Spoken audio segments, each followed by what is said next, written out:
부동산 경매 투자와 공부를 하면서 집을 얻는 세 가지 방법을 늘 생각하고 관심을 가지고 있습니다. 경매 투자를 위해 시세 조사를 하려면 매매, 전세, 월세 가격을 항상 알아야 하기 때문입니다.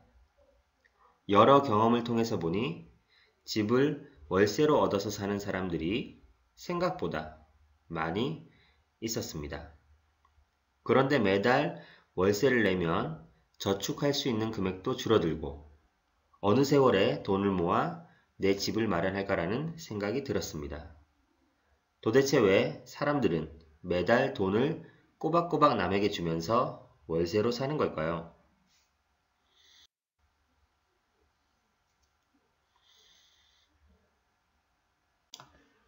집이 아니고 상가라면 월세를 내고 장사를 해서 월세 이상의 매출과 이익을 올리면 되는 것입니다. 하지만 그저 먹고 자고 하는 집을 월세로 살면 계속 손해보는 장사가 아닌가라는 생각이 들었습니다. 이런 상황을 인식하지 못하고 그냥 아무 생각 없이 월세 사시는 분들도 있겠지만 이를 인지하고도 월세 사는 이유는 무엇일까요? 대부분의 사람들은 월세 살 돈으로는 자금이 턱없이 부족해서 내 집 마련하기가 불가능하다고 말합니다. 하지만 경매를 해본 저로서는 그 돈으로도 충분히 내 집 마련이 가능하다고 알고 있습니다. 월세로 임차를 놓는 집 주인들은 항상 대출 이자 이상의 월세를 받으면서 수익을 내고 있습니다. 따라서 월세 사는 임차인은 차라리 월세보다 대출 이자를 내는 것이 훨씬 싸게 먹히고 유리합니다. 경매로 집을 마련하면 월세보다 저렴한 대출 이자만 내면 됩니다. 그리고 월세 살 때보다 장점도 많이 있습니다. 월세로 살 때는 얻지 못하는 시세 차익까지 수익으로 얻을 수 있고 2년에 한 번씩 집을 옮기거나 재계약해야 하는 번거로움도 없습니다. 월세는 내 집도 아니고 눈치도 봐야 하고 남의 주머니에 돈을 꼬박꼬박 채워주는 일밖에 되지 않습니다. 보통 원룸이나 다세대 빌라는 500에 30에서 50, 오피스텔은 1000에 50에서 60, 일반 빌라는 2000에 40에서 60. 물건마다 다르겠지만 이 정도 시세가 잡혀 있습니다. 물론 아파트는 더 비싸고 차이가 있을 것입니다. 이렇게 보면 임차인 입장에서 매달 나가는 돈이 얼마나 많습니까? 혹시 아직 대학을 졸업하고 취업을 못했거나 결혼한 지 얼마 되지 않아 신혼초라서 자금을 모으는 중이거나 형편이 너무 어려워서 이런 경우 월세로 살지 마시고 경매를 통해 충분히 집을 사고 마련할 수 있다는 사실을 아시면 좋겠습니다. 2018년 4,800만원에 빌라를 하나 낙찰받습니다. 입지도 나쁘지 않고 교통 편리하고 중심 상권도 멀지 않습니다. 경락잔금 대출은 4천만원에 월 대출 이자는 12만원, 현재 월세 시세는 500에 30, 매매 시세는 7천만원입니다. 저는 임대 수익으로 매달 18만원 그리고 매년 216만원의 수익과 약 2천만원 정도의 시세 차익을 얻고 있습니다. 반대로 임차인 입장에서 보면 그분은 이 집을 경매로 마련했다면 월세로 사는 것보다 매달 18만원을 절약하실 수 있습니다.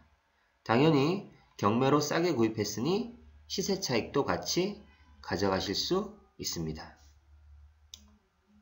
굳이 서울을 고집하지 않는다면 월세보다 적은 대출 이자를 내면서 내 집에서 편안하게 사실 수 있습니다. 혹자는 대출 받아서 집을 사면 대출에 신경 쓰고 사는 것보다 그냥 편하게 월세를 내면서 사는 것이 낫다고 합니다.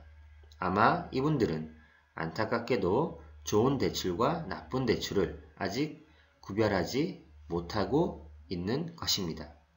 그리고 대출 이자는 귀찮고 월세 내는 것은 안 귀찮으신가요? 모두 마인드의 차이입니다. 스스로 변하지 않으면 본인 소유의 집을 가져본 적이 없는 상태도 변하지 않으실 겁니다. 월세 살고 있는데 무슨 돈이 있어야 투자를 하죠? 혹은 집에 보증금이 다 묶여 있는데 무슨 경매 투자입니까? 네, 뜻이 있는 곳에 길은 항상 있습니다. 묻고 싶습니다. 하려고 노력해 보셨나요? 시작해 보셨나요?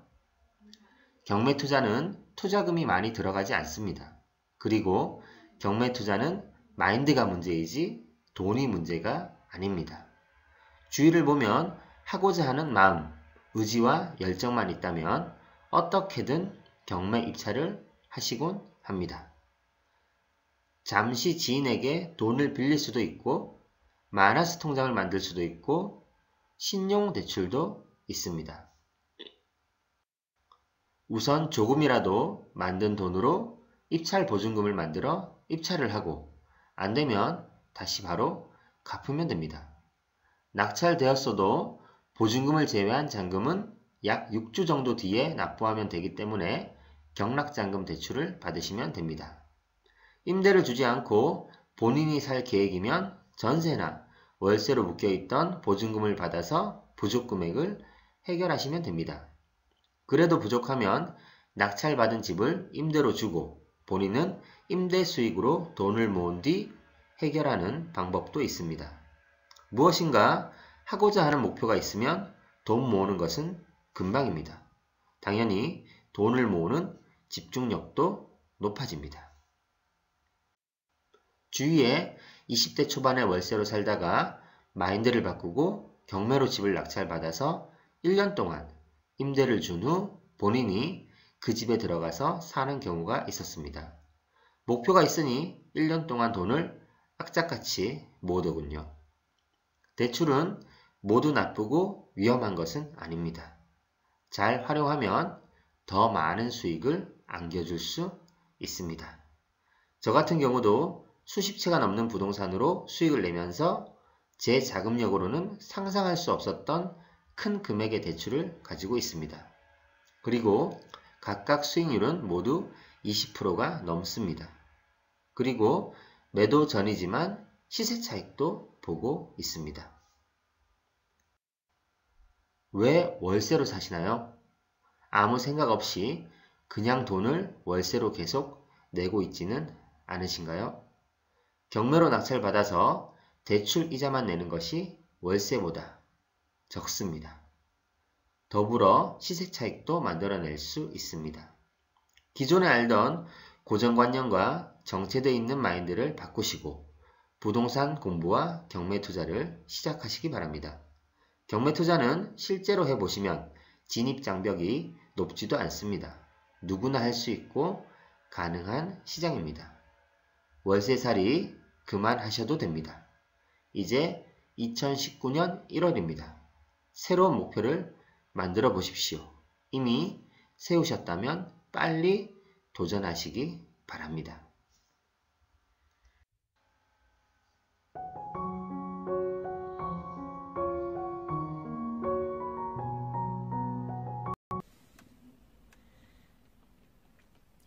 안녕하세요. 경매하는 직딩 아빠 경직아입니다. 제가 부동산 경매를 하면서 소소하게 경험했던 것들을 공유하는 채널입니다.